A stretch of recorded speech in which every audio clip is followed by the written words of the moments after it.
There it is, live. We are live. We're actually about probably 10 minutes driving apart, I believe. Are you in the office right now, Dr. Jen? I am. So we're here for Bono's Help. That's my podcast where I like to learn stuff and know more stuff, and you guys can learn with me. We get 1% better with every podcast. That's our kind of go-to here, and joined by Dr. Jen Perez, who turns out is about 10 minutes away from me. So we'll talk a little bit about how we know each other, but tell the folks how you're doing. I know there's a big thunderstorm rolling over us right now, in case all the power goes out, folks. But tell us. Apologies in advance if I blank out on the screen. My name is Dr. Jen Perez. I am a foot and gait specialist. So I'm actually a chiropractor by training, but really have focused over the years around lower extremity health, really with looking at biomechanics and how to improve function from the ground up. So that's kind of my deal. I own a practice in Lafayette, Colorado, which, like you said, is just down the street, with my husband, Kinetic Chiropractic. And then I'm also co-owner and co-founder of Gait Happens. And we are a global education company, really looking to educate both the world on how to help themselves. Yep, there you go. Gait Happens right there. And also teaching other practitioners. So we actually provide continuing education courses, gait assessment courses, foot courses. So education is my gig. So that's why I'm here. Yeah, and excited to chat. And before we continue, do a quick shout out to my sponsor, drinklmnt.com/fitcare. If you go there, you get a free sample pack with any order. Go check it out. I saw these in your office when I was there. Did you guys have these? Good stuff. Yeah. So the best electrolytes on the market, money back guarantee, all that stuff. New lemonade flavor is out for the summer, and for the thunderstorm of it all. But yes, that's the quick shout out there. So I'll just share that I had a weird foot thing going on, a neuropathy, some tingling and fun stuff going on. So I said, hey, I want to, trust. Who do I trust my body to? As knowledgeable as I am, as connected as I am through some of these networks and everything like that. So I said, Gait Happens. I haven't taken any of the courses because I just do not specialize in feet as someone has to. So we got you guys. But so I said, yeah, let me reach out. I do know Dr. Courtney Conley. I just had her boyfriend, partner. Are they engaged? I can't keep up. But yeah, I just had him on here. So we were also talking about trying to connect, and Courtney, of course, is super busy, as are you, but I was lucky enough to get in with a cancellation with you sooner than later. And again, you're only 10 minutes away, so it was nice to be able to pop into the office. I'll share with you guys watching. We did some of the things we did. We did this whole little foot assessment, stepping. Yep. And then I went out and got the Toe Pro as recommended. So that's this little doohickey. You step on that and you do your calf raise there. So you get some different muscle fun. And the toe strengtheners. And you mentioned you got the whole kit there. So if you want to tell folks about it, it comes with these three. Part of this it was given to me to get the toe stronger, but you can talk more about that. Yeah. I mean, honestly, the biggest thing so you're right. I am a foot specialist. I'm a foot nerd. So I get all the fun cases, right? I get everything from like the generic stuff that's walking in, like your average kind of plantar fasciitis, metatarsalgia, bunions, stuff like that, to like very rare foot conditions, club feet, forefoot varus, neuropathies that are kind of weird and strange and tingling. So I kind of get the full gamut, but really across the board, for the majority of patients, what we find is if you can just improve their mobility, improve their connection, their neural connection, right? Rebuilding those motor patterns between their foot and their brain, and then improve the strength, then 80% of the time they're going to get better. And so we kept recommending the same things over and over again. Roll your foot on a ball, do some calf raises with some specific cueing, strengthen your feet, do some banded exercises. And so eventually we were like, we need to just have an easy kit that can do this, right? We keep recommending the same things over and over again. So that's why we came out with the Gait Happens Foot Health Kit. So, without turning this into a commercial, it's just simple tools to improve the function of your feet. There's a massage ball, which, I'm absolutely biased, but it's also my favorite ball on the market because of these little nubbies on there. And it's like just squishy enough, but just hard enough. We have toe spacers. So toe spacers are going to help the alignment of your toes. It's going to help restore that spreading of the toes, which also helps facilitate the tie bar mechanism, which helps us stiffen the plantar fascia in a good way for propulsion. And then we also, like you said, we have the toe strengtheners. So the toe strengtheners are resistance bands for your toes. And these, Dr. Courtney, my business partner, did come up with these. So it's very similar to if you've seen those like hand strengthening bands. A lot of times, like we'll see those with rock climbers and stuff like that. It's the same idea, but for your toes. And really what we're going to do there is reestablish the spreading of the toes, strengthen the 4 layers of muscles in your feet. And that over time can improve your balance. It can decrease fall risk, and it can help with a lot of the aches and pains that come with kind of the deforming of the feet that happens over time with modern footwear. That's right. It's hard. With my fingers, it's even hard. That's the black one. That's the highest level. It is, right? We got easy, medium, and then most difficult is that black one. And where can folks, is it just gatehappens.com to go get that? Gatehappens.com. That's where you get all the good stuff. And we are now on Amazon too. Ooh. Yeah, getting fancy. I'll put a link in the show notes for my Amazon affiliate link. So I get 1% of that, I think. Perfect. So every bit sold. And of course, if you're in person, and I was saying before we went on, I would say we're theoretically, you and I are competitors, as we are 10 minutes apart in physical space. But again, I'm not trying to hone in on the foot, lower body market. And again, when someone is an expert in something, I'm happy to refer to them as we're all about. Hopefully every clinician, every trainer, every person working with an individual should be all about getting the best care possible. So I said, again, for myself, I said, I got to go find the best foot specialist I can. And we lucked out here. Yeah, I actually had a patient, actually had a friend the other day, and it just kind of drives home that message, right? Where knowing what you know and knowing what you don't know as a practitioner it's not only having the humility, but it's also caring about the patient to send them to a person that they need, right? Like, just like, I mean, I'm so specialized in the lower extremity at this point. Someone comes to me for shoulder stuff, like I'm sending them right back to you. Like, this is not my gig anymore. And so I think there's a time and place for everything. But I had a friend come in the other day, and he actually came over to my house. So I didn't really do a full assessment on him. It was one of those quick, like, let me take a look and I'll tell you like who you should go see or whatever. And he had an appointment with his ortho. And this is not a shot at orthos. It's not a shot at any one practitioner or type of practitioner. But this person that he went to, basically he had an injury of his big toe. He had been doing a whole bunch of shovel work, stomping down on a shovel. Clearly there's an injury to the big toe. I was like, yeah, go see the ortho. They're going to order imaging. Like, let's make sure there's not an actual injury to the soft tissues in there. And when he came back, I was like, how'd it go? He was like, well, he told me I have plantar fasciitis and to get arch support. Let's jump into that. So for folks not familiar, and most of the listeners here should be familiar, but let's dive into that plantar fasciitis. I did have a couple questions on that before you went there. And so, let's talk about plantar fasciitis. Probably one of the most common things, I think, afflicting folks' feet. So what percent of the folks, first of all, you see, would you say coming to you for something in that ballpark?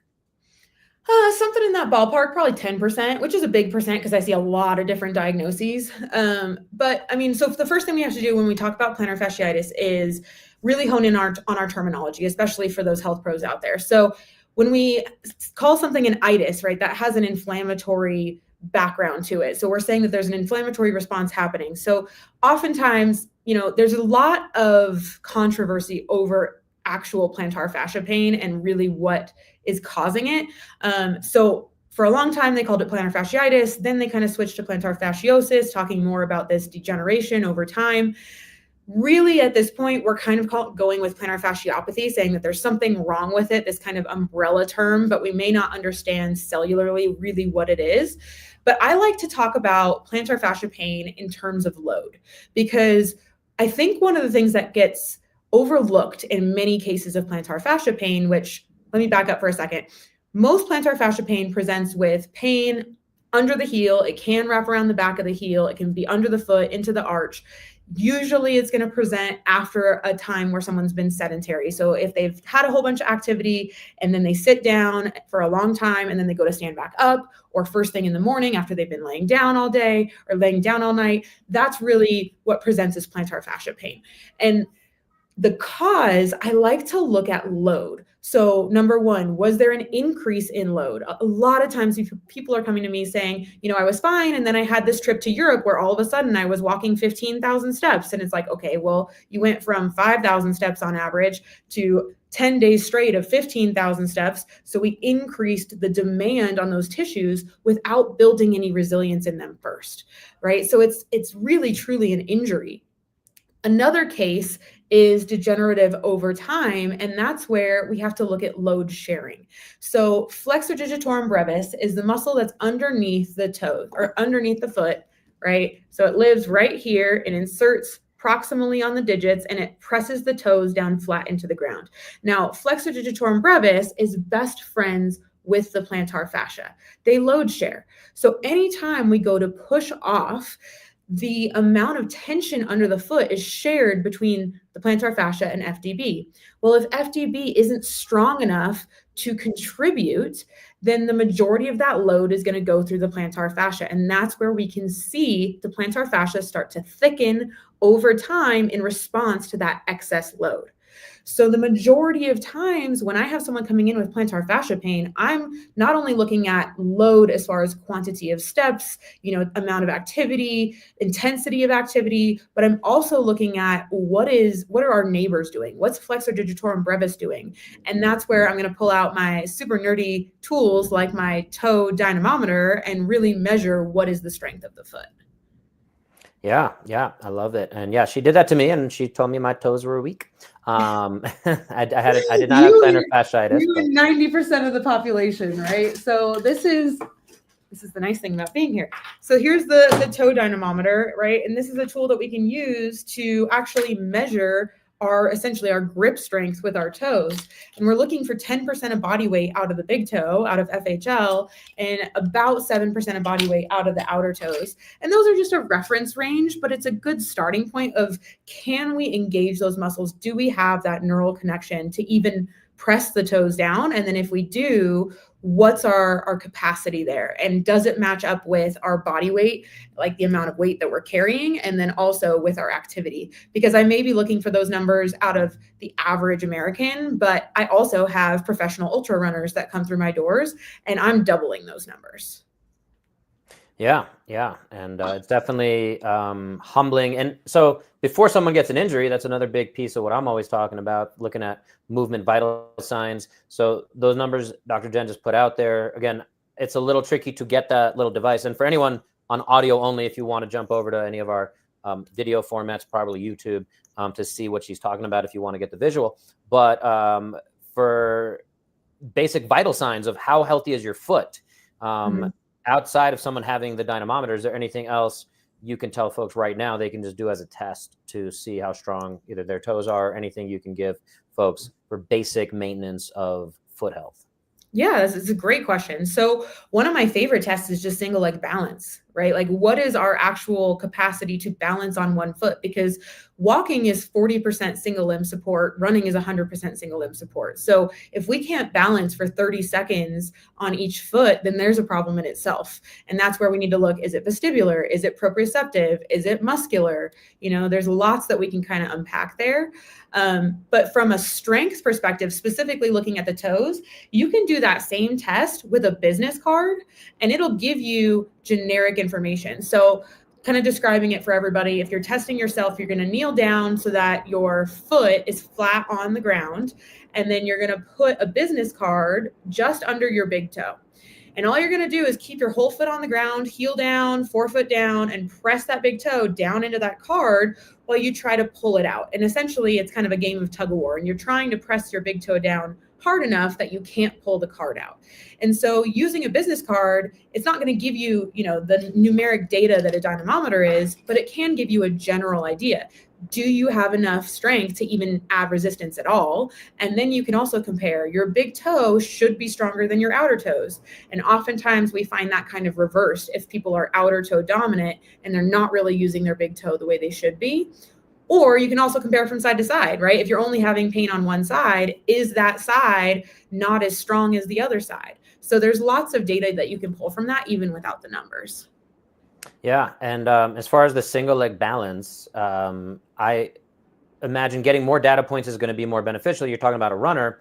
I think, and I assume you agree, I'll double check with you, but as far as doing that test barefoot, first of all, versus doing it in sneakers, a lot of people would do it in sneakers, and then it's just a different stimulus, different challenge. If you're doing it in the shoes you're running in, sure, that gives us some information, but what do you think of that concept of runners being like, well, I'm running in these shoes, I just want to be strong in these shoes? Yeah, I mean, it's a great point, but I do like to look at how the foot is functioning inside the shoe, right? Not just at what the shoe is doing for you. I mean, we can dive into shoes too, but I think when we're looking at how is the foot functioning, how is the leg functioning, like let's take the shoes off and just see how it's functioning on its own. I also like to take away vision. So I'll test with eyes open and eyes closed, because the second you take away vision, now you're also going to challenge your vestibular and your proprioceptive, which is the sensory information from your foot, from your joints, really coming to the brain. So you're going to challenge those systems a little bit more by taking away the visual perspective as well. Yeah, for anyone not familiar, balance is based on those three systems Dr. Jen just talked about. So vision, vestibular, the little crystals in your ear, all that fun stuff, and then your actual muscles. So yes, 1/3 in each segment. I don't know if we say they're exactly 33% each, but yeah, they seem to all be pretty close to that. So when you take away one of the systems, the other two have to work harder. So it's a good way to challenge those aspects. So I love that as a piece of that. I want to jump back to plantar fasciitis for 1 second to say, if someone comes to you, and I think I do want to kind of call out the general medical system when someone has plantar fasciitis. The most orthopedic surgeons, podiatrists, I believe, are going to say, and I've seen this time and time again, I still see it almost on a weekly basis. The podiatrist, orthopedic surgeon recommends custom orthotics, and I'd love to get your take as well on put a pin in that one. Custom orthotics versus over-the-counter orthotics versus not, versus no orthotics, basically. And so there's that piece to that puzzle of get a custom orthotic to fix your plantar fasciitis. There's the night splint. There's the roll out the bottom of your foot with an ice bottle, which is kind of weird way to say it, I think. But again, I see that time and time again. So again, I'll throw it back to you as the expert in the space, but as someone who sees it often. And I'll just say, for anyone who's worked with me, listening to this, and a lot of my influence is going to come from folks like Gait Happens, Dr. Jen, and Dr. Courtney. I definitely take a lot to toe yoga. I think picked up a long time ago from Dr. Courtney. So so plantar fasciitis, that kind of general advice. Do you think we can be making an impact on that overall picture? Again, we can give some credence to that system and say, you know what, yeah, it's probably getting people out of some pain.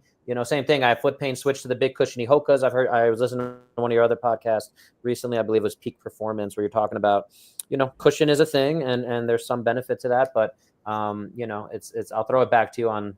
I throw out a few things, so I'll let you take them as you want. Yeah. Well, let's go kind of chronologically, I think, because that's an easy way for us to talk about this, because there's things that can help in the short term, and then there's things that help in the long term.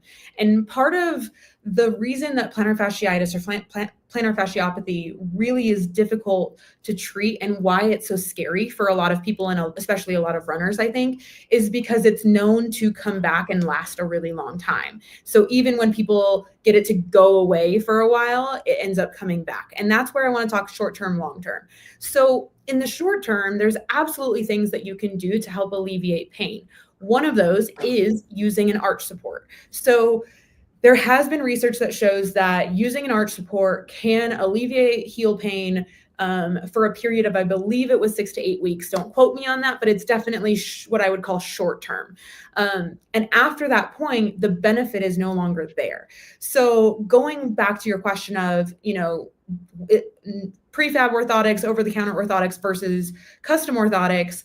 Versus no orthotics, right? If I'm looking to alleviate pain, if I was going to use an orthotic, I would be looking at a prefab orthotic, because all I'm looking for is to offload that tissue, while on the back end, we are looking to improve the mobility of the foot and the strength of the foot, because that's going to be our long-term solution, right? So this is kind of our Band-Aid. Or if you imagine like, a shoulder brace or an elbow brace, like you don't want to use that for the rest of your life. You want to then rebuild the strength and the function. So that's one way that you can use arch support. Now I say can, because if you ask me how often I actually make that recommendation, it's probably less than 1% of the time.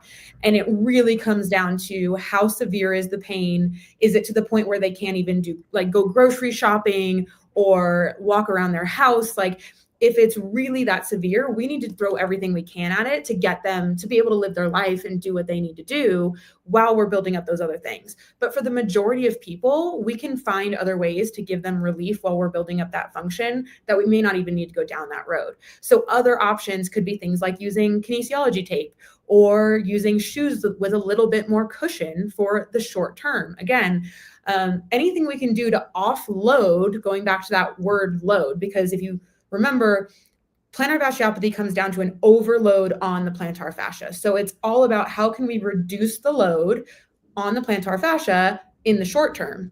And then in the long term, it's how do we rebalance the foot? We need to build strength. We need to make sure that the foot is able to move. It's able to pronate and supinate and do all these movements that were originally natural to it, that we've gotten away from because we tend to over support the foot, which in turn actually makes it weak.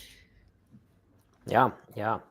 And then, there's that debate, I think, also of, again, dealing with those symptoms and having, do you, I guess, diagnostically, do you go into, and this is very similar to any other tendinopathy, for folks who are familiar, in terms of, it used to be called tendinitis, elbow, just a tennis elbow, golfer's elbow, and then tendinitis, same thing as plantar fasciitis, just inflammation of your tendon versus saying, oh, it's been there for 6 months. It's no longer a tendinitis, it's an osis. And again, at some point it's an opathy. So fun times for the geeks out there. We can all nerd out. But yeah, I guess classification wise, do you do anything majorly different, I guess, for anyone out there suffering with this or know someone who's suffering with this? And this is the other thing, guys, again, for anyone who knows someone who's dealing with this, you're going to get that over-the-counter kind of generic advice unless somebody's really specializing in this. And again, I think a lot of orthopedic surgeons are kind of limited in what their scope is, so to speak. And they're going to refer to physical therapy and say, hopefully they figure it out. And they look like heroes if they say, wear these big cushiony shoes and it eliminates your symptoms within a short period of time, even if it comes back later. So that's always my challenge as well. But as far as the reactivity, we say there's acute on chronic, there's, this kind of thing as well. Do you change any of that prescription or concept, I guess, if we can geek out a little more on the treating there? Yeah, I mean, so if someone comes to me with acute heel pain, so it's been there for like let's say less than 6 weeks, then I would probably go a little heavier on, like, maybe I would give them arch supports so that we can make sure that we get rid of this before it becomes degenerative, before we start seeing thickening of that plantar fascia, and more of those kind of cellular changes. But in all honesty, like, just because of the way my practice has gone, the majority of people that I'm seeing are chronic. So the vast majority that I'm seeing, that's also probably why I'm not going that route very often, because most of the time they're coming in, they already have orthotics because they've already been down that road. They've maybe already tried injections and they're just kind of on their like last straw of like, what else can I do? And when that's the case, it's okay, let's start peeling back the layers. Instead of adding more things, let's start peeling them back, because the more supports you give yourself, really it comes down to, if you don't use it, you lose it, right? That's the golden rule of the musculoskeletal system. If you think about when you get a cast and then you get the cast off, you see that the muscles have wasted away. That's atrophy. And it's because you haven't been using them. So the exact same rules apply at the foot. The foot has 4 layers of built-in muscle. And so over time, the more support we use, the more our shoes are doing the work for us. So if they have what's called guardrails, or if they have a toe spring where the toe is lifted up and we can just rock right over that and not actually have to use our muscles to propel forward, all of these things add up and we start seeing atrophy of the muscles of the foot. So we start peeling those layers away, the more things become chronic, because like you said, when we're dealing with a tendinopathy of sorts, you have to add load in order to actually start seeing healing of that tendon or fascia. And again, a lot of, I guess, real, not to keep attacking different folks, but, and I haven't attacked chiropractors yet, so that's a positive for me. It's perfect. Yeah, but all jokes aside, as far as over-the-counter or running stores, right, where they're going to recommend running shoes. Let's talk about that specifically, Sure. without going too deep into shoes. So again, a lot of times it's this, yes, let's support your arch. You're a pronator, you're a supinator. Let's do this kind of control. They're doing some gait analysis, maybe on a treadmill. And then they're recommending shoes based on that. So where do you stand with that? Do you think that's enough as far as supporting the foot and allowing folks to get through a 5K, 10K marathon, et cetera? It's a tough question, because I think you have to take into account someone's goals, right? So if if someone's looking for a new PR and they want the new super shoe that's going to really give them up to a 4% increase in running economy, then maybe going down that road is the way that they should be going. But if we're looking at a goal more like longevity, like I want to still be running in 10 to 15 years, then we need to be looking for a shoe that's going to help make us work a little bit harder and consider the actual function of the foot. So it's a hard question to answer, because it depends on the goals of the person in the store. I don't think, as a general rule, that a lot of people that are in a running shoe store have enough training to really make a good footwear recommendation. And I also think that we're not necessarily looking at the right things, because the idea of being a pronator or being a supinator is really quite outdated. The foot is supposed to pronate. It's supposed to supinate. You should be able to do both and get in and out of these positions. So instead of looking at static positioning, we should be looking at mobility. Can we get in and out of these positions? What does a calf raise look like? Are they able to go up and see that arch lift when they go up into a calf raise? What's their big toe mobility look like? Because if they have, a rigid big toe, then we need to put them in a shoe that has that toe spring, because they're going to be compensating to get around it if they can't go through the big toe. So I actually have been working on a screen for people in running shoe stores to be able to use to make better shoe recommendations. It's still in the works, but I'm trying to get people to think more about function and less about these dated concepts of like high arch, flat foot, supinator, pronator, because really it's kind of become irrelevant. So I hope that answered your question. It does. I guess the idea here is my other podcast, Demand Better podcast. We say we're the consumer's guide to healthcare and fitness. So for the consumer, and that's kind of where I'm trying to drop these little nuggets for folks, and even for myself, I like to clarify these things. So it's would you say somebody in New York City, right? New York City has tons of practitioners and tons of running stores and a lot of runners. Someone goes in there and they say, hey, I'm looking to do my first marathon. I want to get the right shoe so I don't get injured and build up my volume progressively, all that good stuff. Can you help me find the right shoes? Would you say it's fair to say, you know what, is there a way to seek out a Gait Happens provider or something to that extent, or have that conversation of like, what is your background person at the store? Again, I'm sure most people can answer it in some capacity, but is there anything we can be looking for? Gait Happens does have its own continuing ed courses and things like that, or it's not necessarily a true certification. And correct me if I'm wrong. But. Yeah, so we do have a certification course, our gait assessment course, but that's going to be more your clinician. So, if you go to gaithappens.com, under resources, there's a local practitioners map. So we do have thousands of people, from strength coaches to clinicians, podiatrists, physical therapists, chiropractors, lots of different people across the globe that have taken our courses, and some certifications, some not. But so that is a resource, but oftentimes they're not going to be in a shoe store. So shoe store. Well, but it's, again, someone like a big city like New York City, would it not make sense to say, let me go to, There's multiple in New York City. Joe Lavaca, let's say. Joe Lavaca is on the map for sure. Right. Yeah. Let's say go to his physical therapy clinic, Yeah. and he can tell me and do an assessment that'll give me a better sense of what I need to do. And he will give me that. And again, I don't think he's promoting that he's doing like gait assessment. And that's what I think a lot of folks in that situation are looking for. So I guess is that a fair thing to say? Most gait assessments, most treadmill analyses are not that useful in your estimation? That's a hard question to answer too.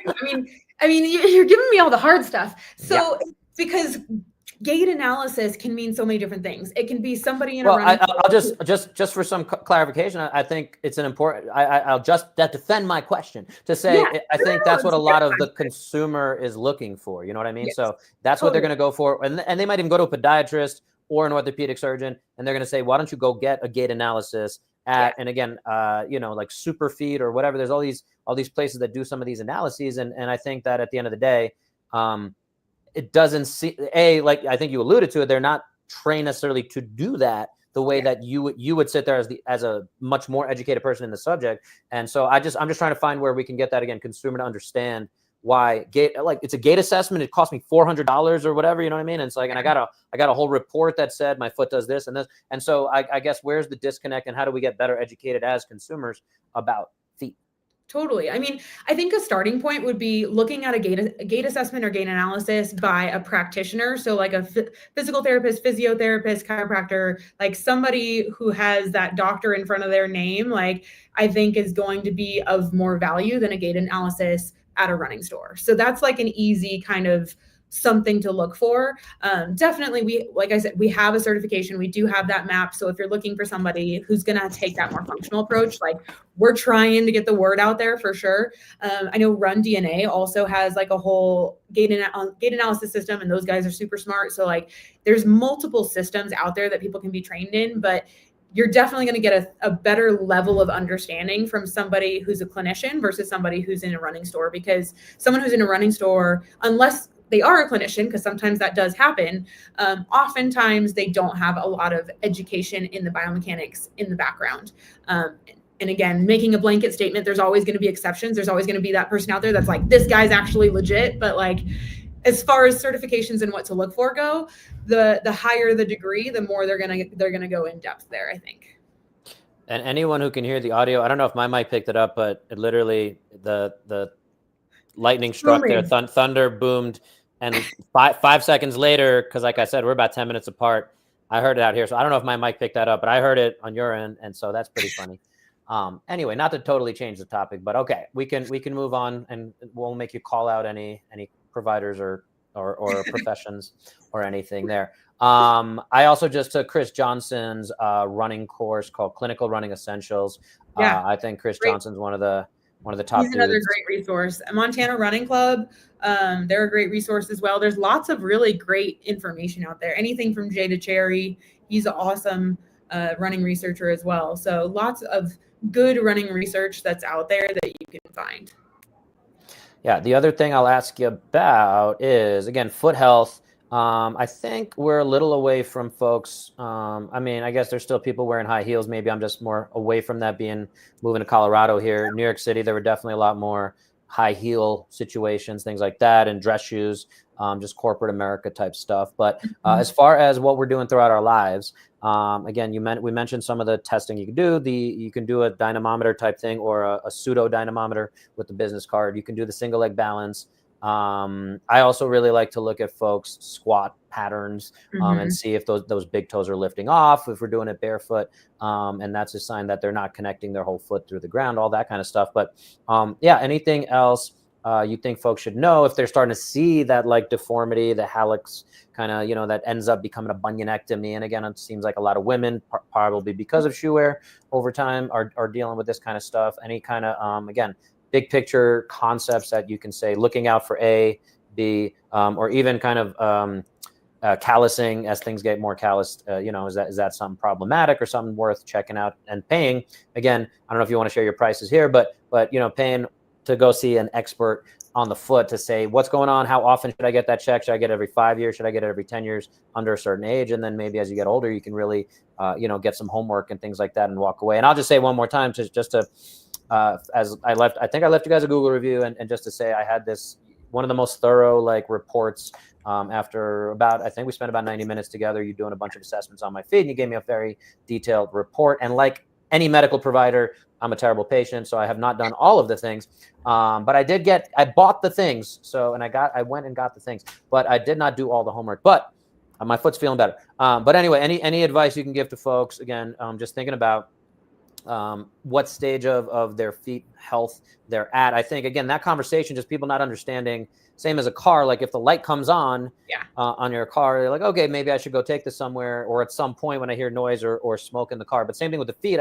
We might not seek out foot assessment until we're doing something. Maybe we have the wherewithal if we're starting a running program or something like that. But again, everyone has feet. Gait happens, right? It's your name. It's your thing. So gait happens. If you're walking, you should probably get your feet checked.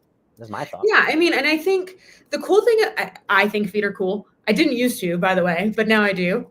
But I think one of the things that's cool about the feet is because our feet carry us throughout our lives, right? They're under load all day long, and we're doing repetitive motions with them all day long. You know, on a good day, maybe 10,000 steps, really that adds up. And so oftentimes you can see changes at the foot happening. So if you're starting to see things like, for example, your toes, and of course this guy's like he's a little been through a lot. But I can put my feet up there if you want. I can do So the toes should be the widest part of our foot. That's a really, very easy place to start, is like when our toes are laying in alignment, they should be the widest part of our foot. If you look down and your foot looks like a diamond because your toes are starting to come together, that's already a warning sign that there are changes happening at your foot in the stability of the forefoot, the angle of your toes. That can be a precursor to what you were talking about with hallux valgus or bunions, bunionettes on the outside. Oftentimes, when you start to see those toes come together, you'll also start to see calluses under the middle of the ball of the foot and on the outside of the big toe. And that's because we start to kind of collapse and start putting pressure through the middle metatarsals, which if you look, for those watching, you can see that these are not as thick, as dense, as big as the first metatarsal, where we even have these two little sesamoid bones, which act like a kneecap for the big toe. So the big toe is designed to take a lot of the load and provide a lot of the stability for the foot.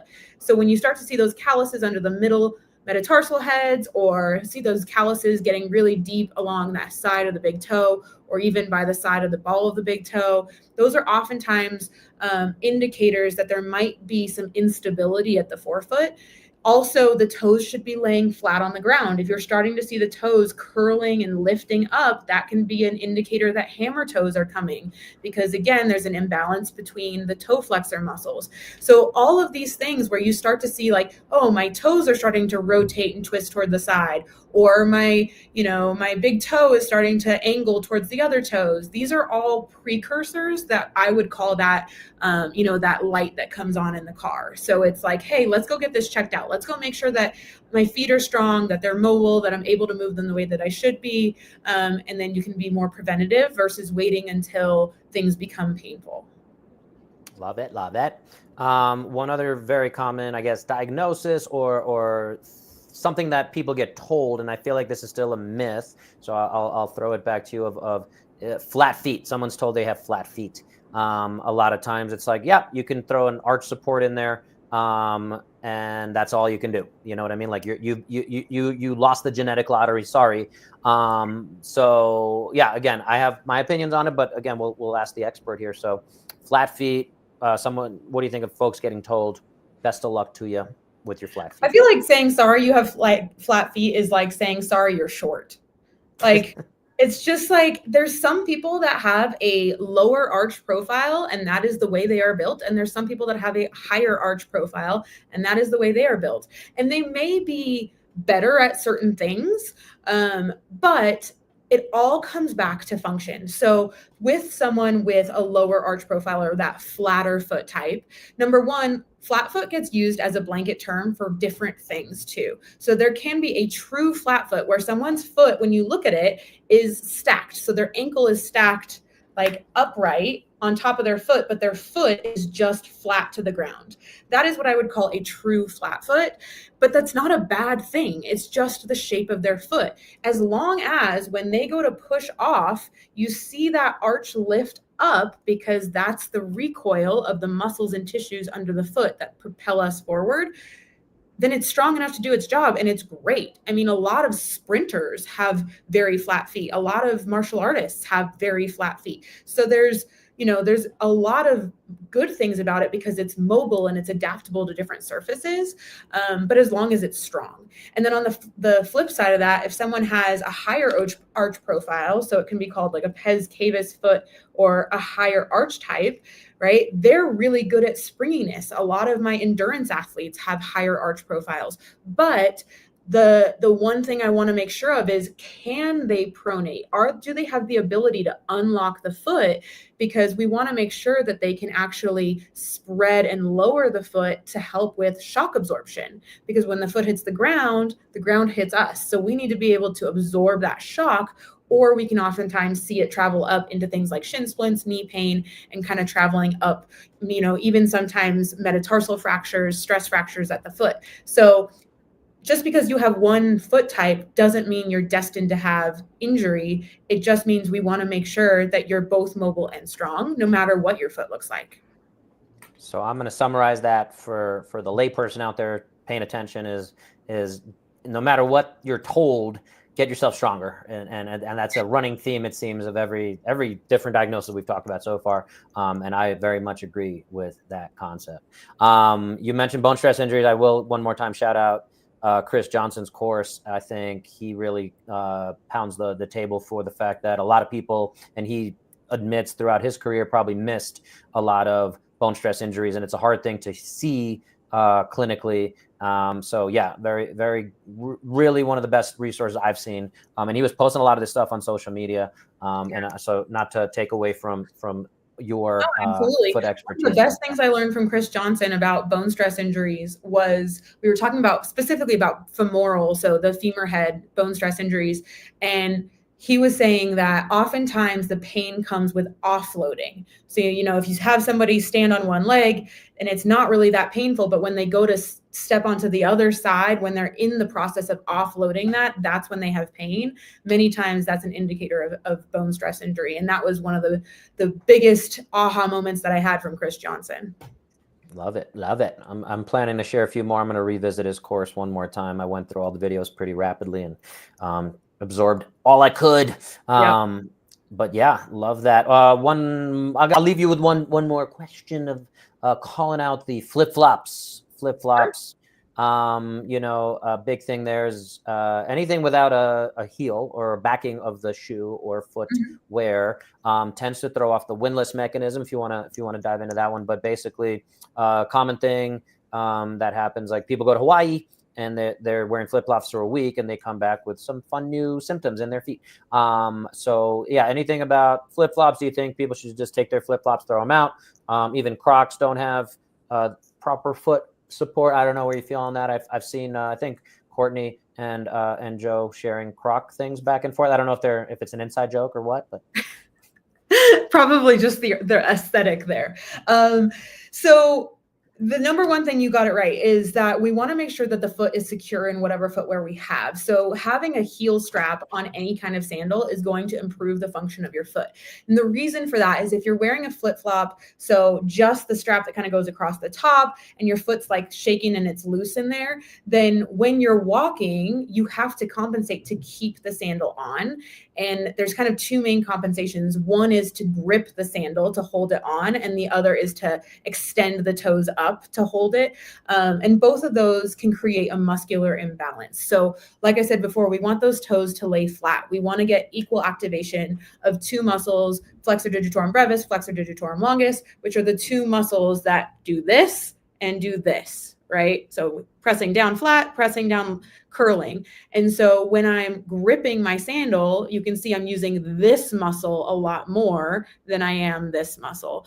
And so that's where we don't get the activation of FDB. And oftentimes that's where we actually see that plantar fascia pain starting to kick up, because we don't have good access to FDB because we were curling the toes that whole time. So that's a big one. I think the other factor in your example, though, of like going on vacation is a big change in footwear, because oftentimes those same people are going from wearing orthotics, super rigid shoes with arch support and all that stuff, to a sandal where they have none of those things and their foot actually has to do the work, and they're walking on the beach, which is a varied surface, which requires more muscle activation. So it again goes to that, hey, I went from doing nothing because my shoes were doing all the work for me, to I walked in sandals where not only am I gripping with my toes, but my foot has to be doing all the work on a varied surface. So that just demand just completely skyrocketed, and we didn't do any kind of foot training in the meantime.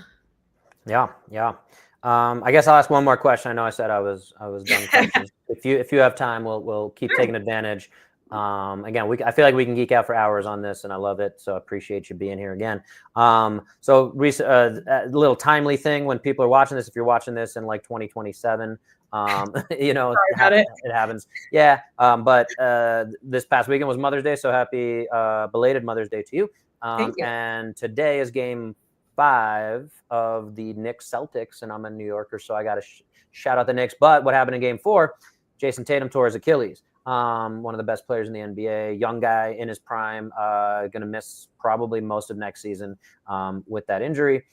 Just had the surgery literally the next day. They confirmed it and had that surgery. So I guess my question to you as the expert is, folks, turning 30s, going into their 40s, still trying to stay active.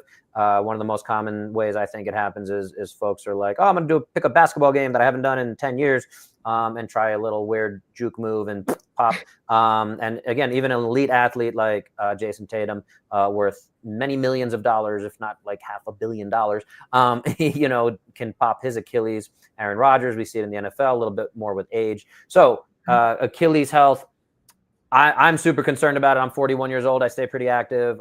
Again, I just had this small little injury. That's why I was like, let me go and get this thing cleared up. And a lot of the things you alluded to before, of all those little things to look out for on the feet, you went deep in the anatomy of, but again, all those little foot surgeries, they're not fun. You might have 3 months, depending on the injury, where you have to be non-weight bearing.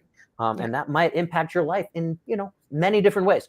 So bottom line is, question wise, Achilles injuries, tearing that Achilles. Any advice for folks listening of what they could take away to just maximize, other than what we've seen time and time again, just get stronger, is generally just the easy advice. But anything deeper than that?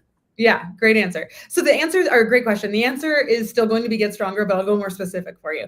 But let's back up for a second, because I think you did make a very good point talking about age, because starting at around 30, 35, we start to see changes in tissue quality and tissue adaptation. So when it comes to tendons specifically, one of the things that keeps tendons healthy is stiffness. Stiffness when it comes to tendons is a good thing. We're not talking about like creaky stiffness in the morning. We're talking about the kind of stiffness that actually creates elasticity.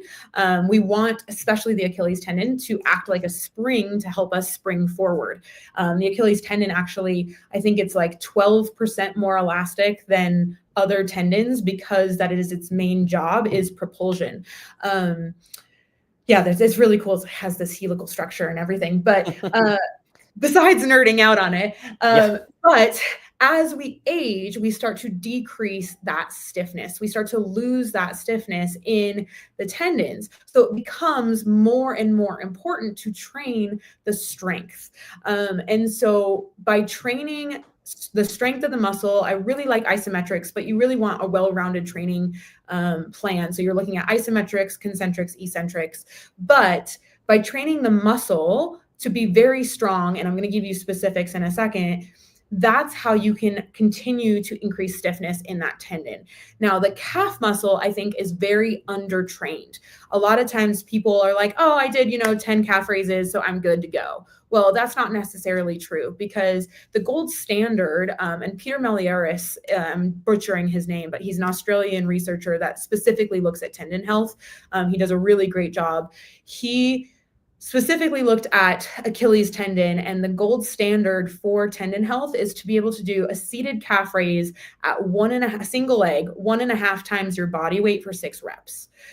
The number of people that I know that can do that is very, very small, right? Let's say that. Wait, I'm going to go through that one more time. So I'm almost 200 pounds. It's a seated calf raise, so that's more the you'd be doing a 300-pound seated calf raise for 6 reps. For 6 reps.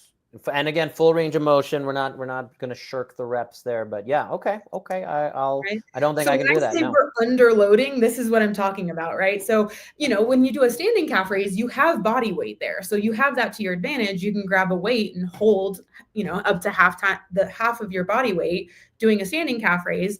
But the gold standard was seated calf raise.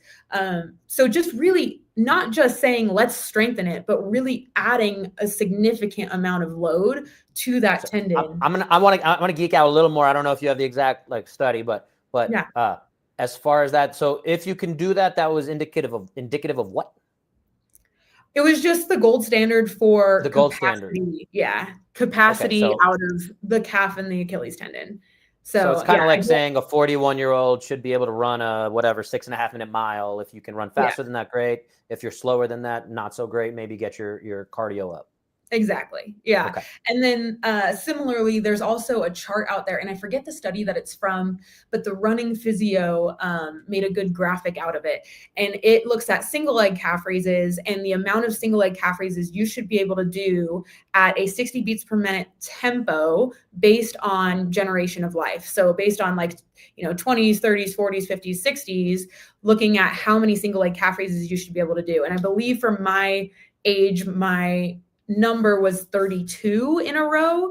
And you'd be surprised where you start hitting that 17, 18 and you're like, oh, I'm supposed to double this, So not just looking at strength capacity, but also endurance capacity. So there's absolutely an undertraining, I think, of the lower extremity. And that line also exists in professional athletics as well. I've worked with professional athletes, not an NBA player yet. So if they want to come my way, I'm more than happy to. But, looking at players in the MLB, looking at players in the NFL, it's definitely, rampant that they are looking at big muscle groups and they're very, very strong athletes. That doesn't necessarily mean that they're looking below the knee. Yeah, I've definitely worked with a few professional athletes, and I've been able to identify some significant deficits that saying, hey, and I always say the better the athlete, the better they can compensate. Exactly. And one of the best sayings I like in that side of peak performance, all that good stuff, is speed hides need. So people, we ask them to do a task and they just do it really fast. I'm like, okay, now take 10 seconds to do that same thing. And you could see the wobbles and all that stuff. And the local team here, the Denver Nuggets, did get eliminated from playoffs last night. Again, timeliness depending on when you guys are watching this, but they might come knocking on your door. We'll see. One of the Denver Nuggets is now wearing 0 shoes on the court. Oh, that's interesting. There's the Buffalo Bills receiver also. He walks around barefoot all the time.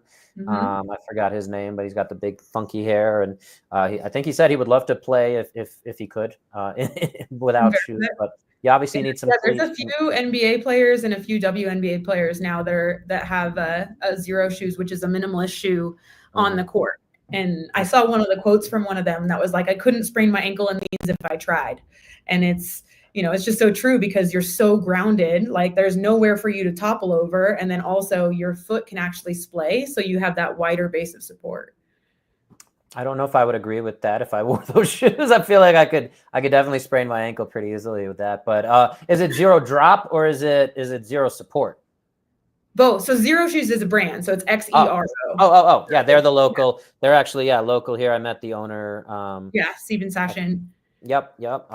So they're flat, low to the ground. They're no support, just minimalist shoes. Gotcha. Okay. So just wanted to clarify, it's the Xero. I just wanted to clarify what you meant by that. So yeah, that's very cool. That's exciting. And yeah, I think again, I'm on that team of let's get, and actually my 2.5-year-old, when we come out walking out here, he's like, let's take shoes off, daddy. He's like, let's walk barefoot. I'm like, cool, let's do it. We just have to wash your feet, which he doesn't like that part, but I'm like, yeah, but let's get those feet nice and healthy and run barefoot and all that good stuff. So I love it. I do think we've taken enough of your time. So I'll let you go, but anywhere folks can reach out to you or things you want to promote. Yeah, absolutely. So again, if you're looking for education, whether that's for yourself or if you're a practitioner, gatehappens.com, we've got all the things.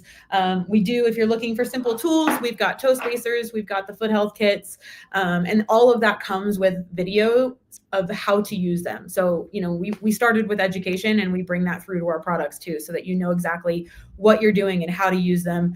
And then if you're looking for an in-person appointment, myself and my husband, Dr. Mark Perez, we do see patients in Lafayette, Colorado at Kinetic Chiropractic. Right by Liquid Mechanics for anyone who That's drives the one. by. Yeah. All right. Award-winning beer. They got a whole wall of medals in there. Yeah, I've seen that. I've only been in there once, surprisingly, despite how close it is. I'm not a big beer drinker, but the marshmallow is a little too sweet. I like a little taste of it, but the marshmallow, whatever it is it an ale? No, I don't know. I'm not a beer guy. It's gluten-free, so I actually can't even go over there. Yeah, there you go. They have a cider or two, I think, but yeah. Anyway, but thank you, Dr. Jen Perez. Hopefully folks are a little bit more educated about their feet. Start taking some action steps, stuff we always talk about here. So getting 1% better with every conversation. So thank you again. I feel at least 1% smarter. Thank you, Dr. Jen.